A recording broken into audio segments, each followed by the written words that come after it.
좋은 아침입니다. 화요일 10월 25일입니다.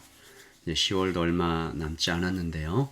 우리에게 주신 하나님의 말씀 함께 보겠습니다. 사무엘하 21장 15절에서 22절까지 말씀 함께 보겠습니다. 15절에서 22절입니다. 블레셋 사람이 다시 이스라엘을 치거늘 다윗이 그의 부하들과 함께 내려가서 블레셋 사람과 싸우더니 다윗이 피곤하매 거인족의 아들 중에 무게가 300세겔 되는 노창을 들고 세 칼을 찬 이스비 분업이 다윗을 죽이려 하므로 스루야의 아들 아비새가 다윗을 도와 그 블레셋 사람들을 쳐 죽이니 그때에 다윗의 추종자들이 그에게 맹세하여 이르되 왕은 다시 우리와 함께 전장에 나가지 마옵소서. 이스라엘의 등불이 꺼지지 말게 하옵소서. 하니라. 그 후에 다시 블레셋 사람과 곱에서 전쟁할 때에 후사 사람 시프게는 거인족의 아들 중에 삽을 쳐 죽였고 또다시 블레셋 사람과 곱에서 전쟁할 때에 베들레헴 사람 야레오르김의 아들 엘하나는 가드 골리앗의 아우 라흐미를 죽였는데 그 자의 창자루는 배틀채 같았더라. 또 가드에서 전쟁할 때에 그곳에 키가 큰 자 하나는 손가락과 발가락이 각기 6개씩 모두 24개가 있는데 그도 거인족의 소생이라. 그가 이스라엘 사람을 능욕함으로 다윗의 형 삼마의 아들 요나단이 그를 죽이니라. 이 네 사람 가드의 거인족의 소생이 다윗의 손과 그의 부하들의 손에 다 넘어졌더라. 아멘. 하나님의 말씀입니다. 말씀을 한번 읽으시면서 잠시 묵상하시겠습니다.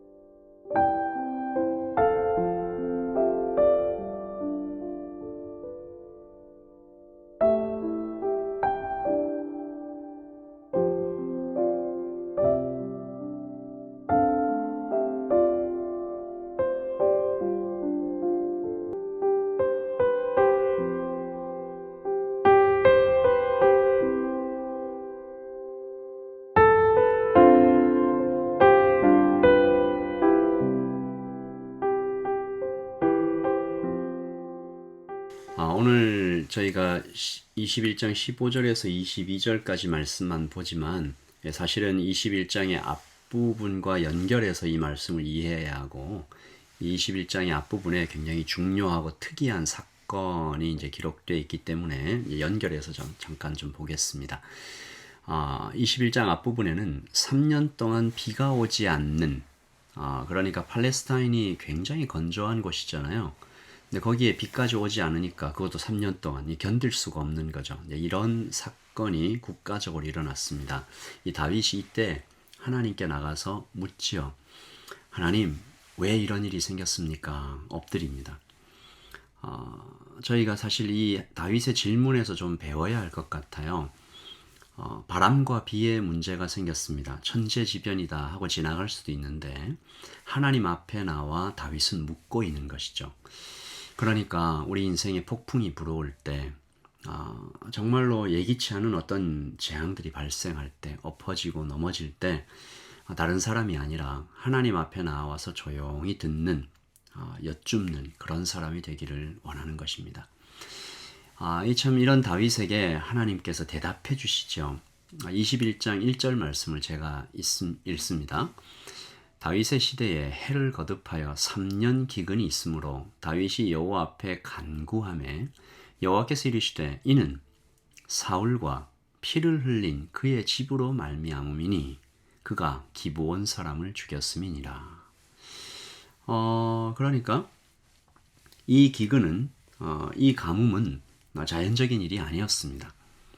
이것은 하나님의 약속을 깨뜨렸기 때문이다라는 건데요. 이 다윗이 아니라 이 사울이 문제였거든요. 사울이 기브온 사람의 피를 흘렸다, 죽였다, 학살했다. 사실 이것은 우리가 여호수아서까지 좀 생각을 해야 되는 부분인데 여호수아가 하나님 앞에서 이 기브온 사람들을 죽이지 않겠다 이렇게 약속을 했지 않습니까? 이것을 사울이 깨뜨렸다라는 것입니다. 여러분 좀 이상하죠? 하나님은 왜 그때의 일을 지금 말씀하실까? 벌을 받아도 사울이 받아야 되는 거 아닌가? 라는 좀 억울한 생각이 갑자기 쑥 치밀어 오릅니다. 그리고 동시에 깨닫게 되죠. 참 우리 생각이 세상의 생각에 벌써 참 많이 물들어 있구나. 그리고 하나님의 생각은 세상의 생각과 참 많이 다르구나. 여러분, 하나님의 눈에는 이스라엘이 하나인 거예요. 사울이 통치했던 이스라엘, 다윗이 통치하고 있는 이스라엘, 그리고 앞으로 솔로몬이 통치할 이스라엘이 시간을 넘어서 다 하나입니다.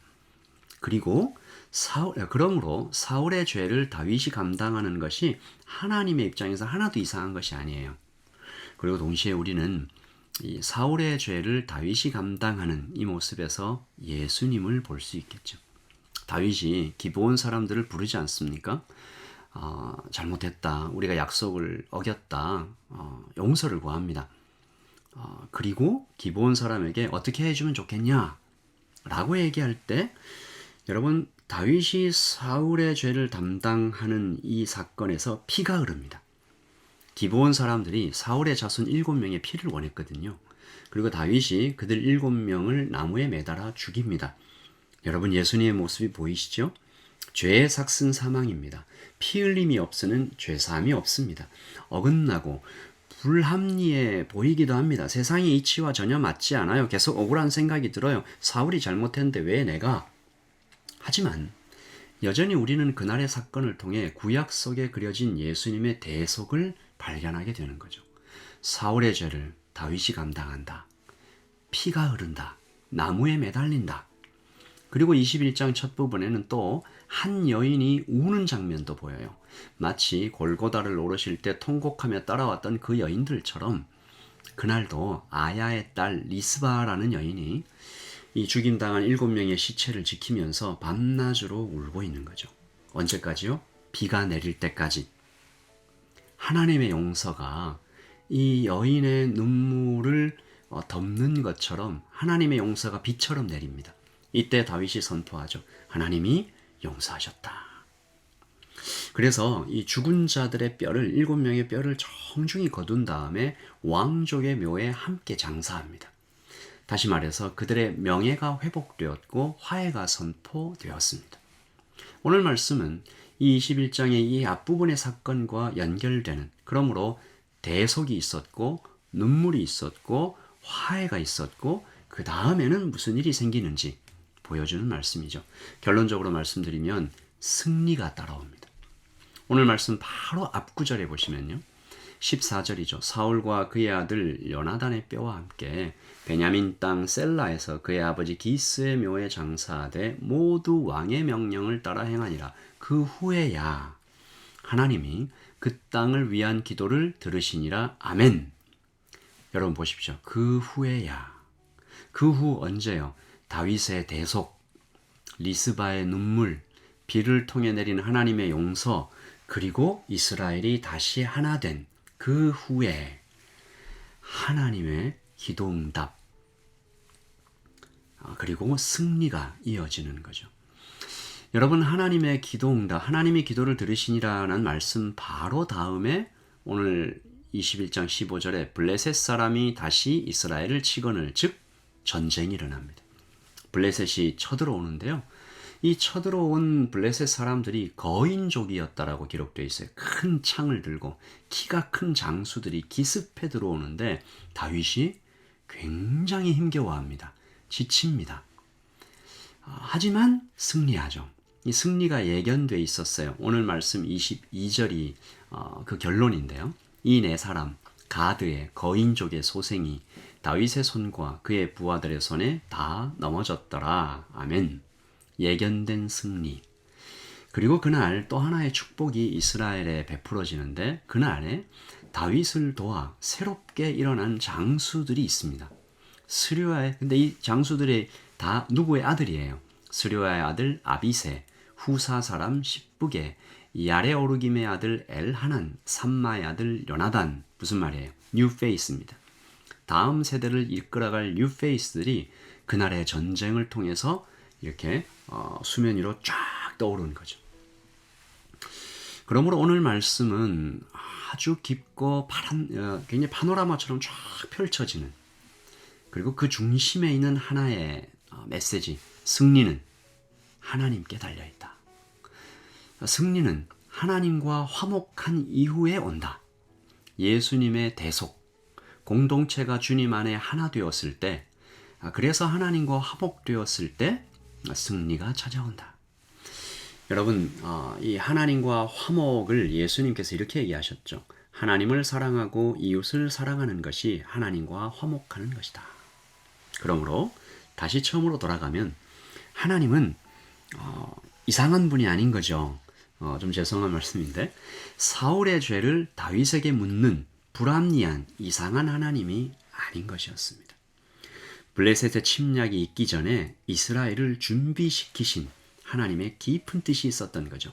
가뭄이라는 고난을 통해서 이스라엘이 똘똘 뭉쳐 하나가 될 때까지, 세상의 덕지덕지 군사를 다 빼고 하나님께 모두 나와 엎드릴 때까지, 그리고 그 전쟁의 승리를 경험하고 새롭게 일어서는 다음 세대가 준비될 때까지, 그렇게 하나님은 우리가 모르는 어떤 사이에 놀라운 축복과 그 다음에 일어날 일들을 준비시켜 가셨던 것이죠.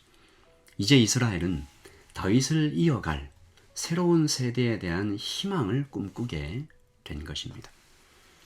오늘 아침에 좀 말씀이 좀 길고 해서 우리의 머릿속에 잘 들어올지 모르겠지만요. 승리를 주신 하나님, 화목함이 승리를 가져온다. 대속의 피가 흘러야 화목해진다. 이스라엘이 하나 되어야, 화해해야 화목이 이루어진다. 하나님께서는 역사의 그 이면에서 계속 일하고 계셨던 하나님이셨다.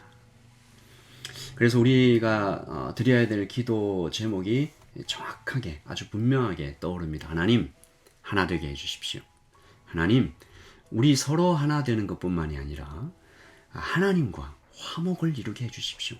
우리가 승리 그 자체를 위하여 기도할 것이 아니라 승리의 조건 되시는 승리가 무엇인가에 대하여 깊이 깨닫고 하나님과 화목됨으로 승리를 경험하는, 하나님 우리 교회 안에도, 이 땅의 모든 교회에게도 하나님께 주시는 그 화해와 화목이 넘치게 하셔서, 그래서 우리 인생에서 계속되는 승리를 경험해 나가는 축복된 하나님의 백성들 되게 하여 주시옵소서.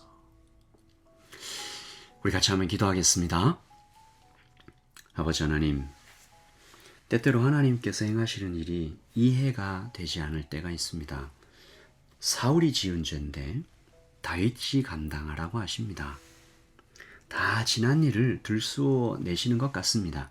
그러나 하나님께서는 사울의 죄를 다윗이 감당해가는 그 대속의 피, 하나님 이스라엘 공동체를 하나로 이어주시는 하나님의 놀라운 섭리를 통해서 블레셋과의 전쟁을 준비시키시는, 이스라엘을 똘똘 뭉치게 하시고 서로 하나 되게 하시고 하나님과 화목되게 하셔서 전쟁의 승리를 가져오게 하시는 하나님의 큰 뜻을 봅니다. 그리고 다음 세대를 준비시키시는 하나님의 놀라우신 큰 그림을 보며, 아버지 하나님, 오늘 우리에게 하나님께서 행하시는 일이 조금 이해되지 않은 것 같을 때가 있어도 하나님 앞에 다시 한번 믿음을 붙잡고, 하나님 믿습니다.